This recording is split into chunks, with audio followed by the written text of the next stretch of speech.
Everybody please welcome Geddy and Alex Rush.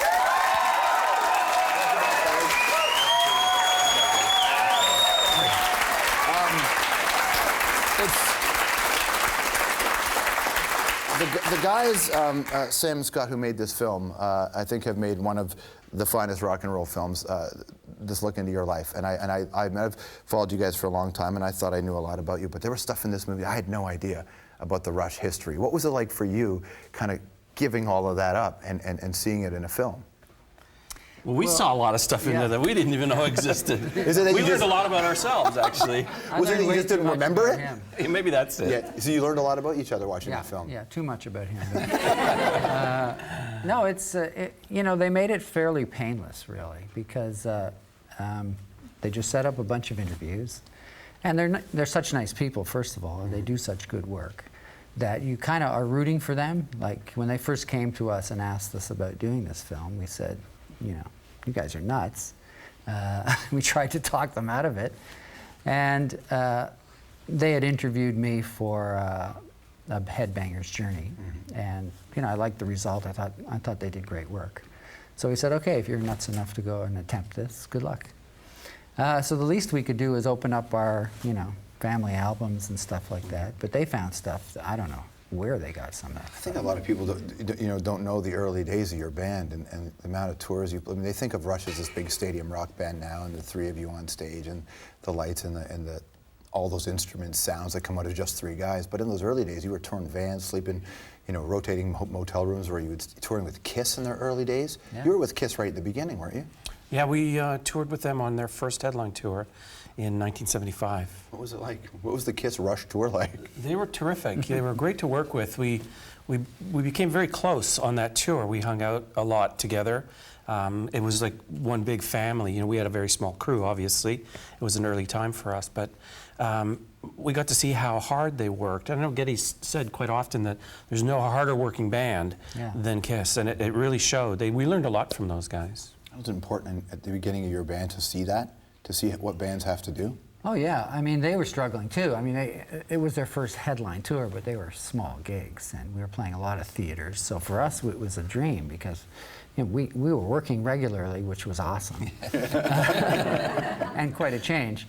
And traveling all around America, probably for the first time. And in our minds, we were like, well, we may never get back to half these cities. So you know, we would keep the hotel keys and the matches from the Holiday Inn in, you know, Louisiana or whatever. A habit that you continue to this day. Absolutely. Storage facilities filled with keys. Exactly. But so we learned a lot about how hard you have to work to put on a show. That's one thing they had, as Alex said, such a great work ethic. And you know, regardless of what you think of them musically, you have to respect them in terms of their work ethic.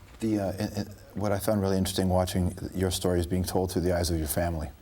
You know, hearing parents talk about your band decades after the fact, just for you guys, seeing your family talk about you, seeing early footage of you guys at the dinner table talking about being in a rock band, that must have been a pretty emotional thing for you to see. Yeah, it was emotional. Yeah. I know that it was emotional for our family members as well watching it. And it was kind of nice to hear their side of the story, you know. It was nice, you know, to get all the parents involved, and I thought they really presented themselves pretty well in that. And just hearing, what's it like seeing yourself? Because we all remember ourselves. We all have a like I think of myself, I'm perennially 27. I'm nowhere near 27. Most people have a version of themselves that they remember, but we rarely get to see it all back. When you get to see that early stuff, you guys talking and how you looked and how you acted when you were kids, do you recognize those guys now? You know, the funny thing is, Geddy and I saw a close to finished version of it a couple of months ago, and I remember sitting there. We were at Banger's offices and watching and seeing all this footage of us when we were, you know, 19, 20 years old, and I didn't know those people. You know, it felt like a whole other life, or like from a movie or something. I found it hard to find a reference point to those guys that I saw on the screen. Yeah, it was kind of an out-of-body experience for sure watching it. Because, you know, you don't recognize yourself from, I mean, it's over 40 years ago. Yeah. I mean, I think that's one of the remarkable things about the film, and the thing that freaked us out is, holy crap, we've been doing this for over 40 years. What's wrong with us? That's going back a ways to see that footage. It's, you know, it's like watching, you know, looking at pictures of yourself as a child. It's craziness to see it. What I found really interesting was hearing you talking about how when you guys moved to the neighborhood you moved to, you know, living in fear because you were the only Jewish family in the neighborhood and just worried about getting beat up every day. And I wondered what kind of impact that would have had on you. Well, you learned how to run really fast. when you got off the bus, you ran home. You know, I think it was typical for many, you know, people living in suburbs in those days. You know, if you're from some sort of ethnic background, the folks that were living there for years resented the new guys on the block living in what they called, you know, the fancy suburb. It was not fancy, but it was definitely a suburb, and we were the invaders, you know, these ethnic invaders coming into their territory. So, of course, it was uncomfortable, but it was all you knew. So you just learned how to deal, you know, how to try to stay alive. Yeah, in a sense, despite the fact you've had so many gold records and platinum records and sold so many and played to so many people, the outsider thing has always stuck with your band. In a sense, in the pantheon of the big rock bands, in a sense you're still outsiders, but you've sold an enormous amount of records. Has it felt that way? Yeah, I think so. I think we've always sort of considered ourselves as probably the biggest cult band in music history. But it's a nice feeling because you're not caught up in the whole mainstream thing and all the trappings that come with it. I find that with us, our relationship with our fans, and we've talked about this, in fact, the last time we were here, about our relationship with our fans and how close it is and how meaningful it is to our fans as it is to us. And that's really something special. It's almost like we're all on that same ship, you know, sailing across the ocean. And it's not something you choose. I mean, we didn't choose to be outsiders. You know, it's just something that evolved. We just did what we did, and we focused on music. And you know, because we weren't naturally, you know, fashionistas, we didn't write pop songs. We just ended up in that category of, you know, progressive rock band, kind of out of the mainstream. I wonder if that's what helped the band last so long, is the fact that you were able to kind of exist just to the outside. Yeah, I think it's definitely a contributing factor, without question. I just want to ask you a bunch of questions that weren't answered in the documentary, questions that I know the audience has, that we have for you. But watching this film back, you hear from Billy Corgan from the Smashing Pumpkins, he weighs in, and Taylor from the Foo Fighters weighs in, and Jack Black weighs in, and Gene Simmons is in the film. And I was curious what it would be like for you guys to hear from your colleagues, contemporaries and new bands, what it's like to hear other people talk about you and their impressions of the band. It's pretty overwhelming in a way, because you know, you hear these things, you hear, well, so-and-so likes your band, this guy likes your band, but to hear the way they spoke about us was, I mean, the ultimate compliment in a way. And I was a little shocked, really, how well they understood what we were kind of all about.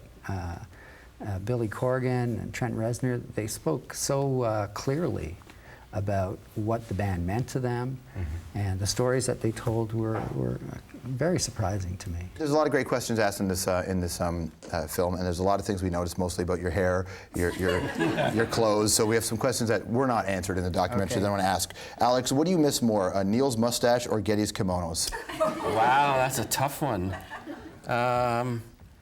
Well, I'd have to say Geddy's kimono. Yeah. He looked so smashing in it. What's the Rush song that you love to play that he hates to play? Oh, there's a few of them, I think. I think we were just talking about one for this tour. I think he used to dislike playing Stick It Out, right? Oh, that's that Neil. was Neil, yeah. Are you confusing me with Neil? We look so much alike. That's still also one of the things that's so interesting about this film is that it's you two sitting talking about the band, and it's Neil by himself talking about the band. Well, he is a new guy. He is the new guy. That's the other part. Your original drummer, he plays a really big role in the first part of this film. Yeah, I was shocked with you know, they had interview footage with him, like audio, which really was kind of freaky. I can imagine it must have been a bit of a time warp, Yeah, right? but it was a good thing, you know, because those formative years were really important to us. We had a lot of fun. We played all the bars in Southern Ontario as well as just about every high school. And John was an integral part of that whole growth period. Does Neil still feel like the new guy in the band? Well, he asked for a raise, but What's your favorite lyric from a Rush song? let's see. That's a really hard question. I don't really know any I have of one. them. Yeah, take it away. In Bravado, there's a sentiment where he goes, "We will pay the price, but we will not count the cost." I think that's one of my favorite lines that Neil has written. And does it always resonate with you when you sing it? Do you always just know? Absolutely. Yeah, I love that song. Has Geddy ever trashed a hotel room? Not that I know of, or that I was conscious He of. has. Okay, how about this one? That wasn't the question, you know. When you guys were starting out and you were playing, playing at Willowdale, you talked about playing at high schools. Was there a contemporary band that was your biggest rival? That if they got a gig, you thought, man, we should have had that gig? We didn't really have a rival, did we? I mean, No. back then there were so few gigs to go around. You know, I remember playing, the Sadie Hawkins dances at high schools, and we finally got, we turned 18 right at the time when the liquor law changed. So suddenly we could get bar gigs, and we would play in all these, rock and roll bars. But I don't really remember competing with any. Yeah, I don't think that was kind of the vibe at the time. I think it was more of a community feeling that we were all playing in bands and we were all cool guys living in Toronto, and so we sort of celebrated that rather than looked at it as a competition. Yeah, it's true. Have you ever been annoyed with each other in the studio to a point where you guys wrote a song so low in the register that Geddy couldn't sing it? These are questions. I want to know. Well, no, we never did that. But we have written some interesting songs that never made it to vinyl. Or Thank the Lord. Do you have a collection that one day will go out there and be like the 14 box set of all these Rush songs that were never put together? Absolutely not. yeah. Absolutely Like not. Salinger, you're going to burn all the tapes, Yeah. right? No, we would finish a song, and if we're halfway through a song and it wasn't cutting it, we just threw it out. That's all. There you go. You should see the documentary. It's called Rush Beyond the Lighted Stage.